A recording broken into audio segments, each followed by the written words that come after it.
what makes you different if you are in that industry, and I believe that your industry is kind of competitive. Right. No.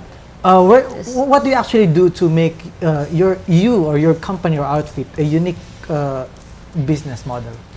For me, I make sure it's about the communication with the client. At this point, I realized, yeah, there are so many wedding coordinators now, and I feel like I have a mission to make sure that the only way they can actually enjoy a wedding, because there's no such thing as a perfect wedding, and that's one of the first things that I say when I meet a client, and I let them know that, you know, it's really about you. It's really about your mindset. When you go into it, when the day comes, you know, we can prepare as much as we can. We can do so much, but on the day itself, you have to remember it's about you. It's about how you feel about that day. When you wake up, forget the details, enjoy your moment. Okay, well, that's good. That should be a good selling proposition. So you actually get your client from what, a referral mostly? Really, from referrals. And it's also about internet marketing, because there's a website, weddingsatwork.com, and that's where we started.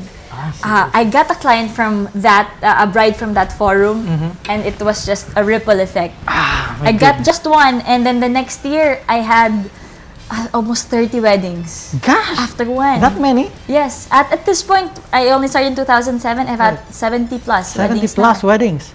Oh my goodness. This is like what, 2-3 weddings a month or something? Yeah. Oh, Yeah. okay. It should be good.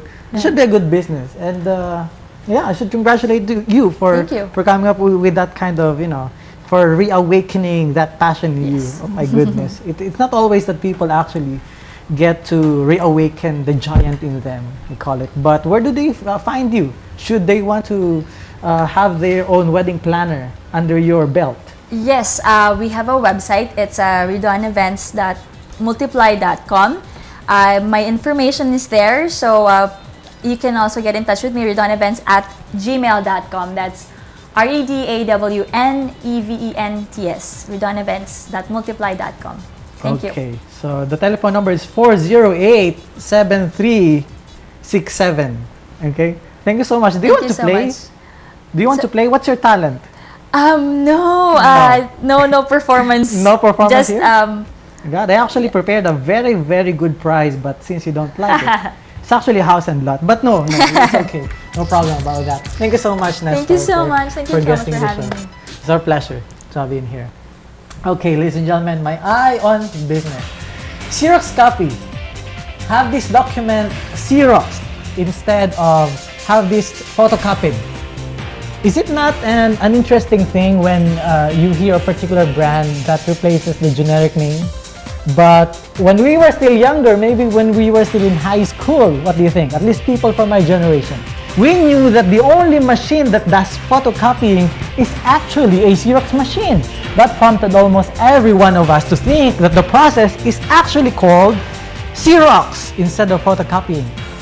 But let's try to look back and get something from this Xerox phenomenon. Xerox was founded in 1906 in Rochester as the Harold Photographic Company, which originally manufactured photographic paper and equipment.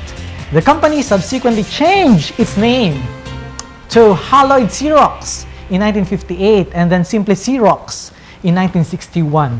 The company came to prominence in 1962 with the introduction of Xerox 914, the first plain paper photocopier using process of electrography, later changed to Xeroxgraphy, developed by Chester Carrison. Now, the 914 was so popular that by the end of 1961, Xerox had almost $60 million in revenue. And by 1965, that's only 4 years later, revenue slipped to over $500 million.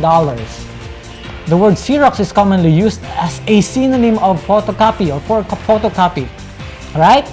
Both as a noun and a verb in many areas. For example, I Xeroxed the document and placed it on your desk, or please make a Xerox copy of the articles and hand them out a week before the exam. Now, though both are common, the company does not condone such uses of its trademark and is particularly concerned about the ongoing use of Xerox as a verb, as this places the trademark in danger. Can you believe it? That places that term Xerox in danger of being what? Declared a generic word by the courts. So they don't want that to happen. If it becomes a generic name, then they can no longer have it as their own trademark. The company is engaged in an ongoing advertising and media campaign.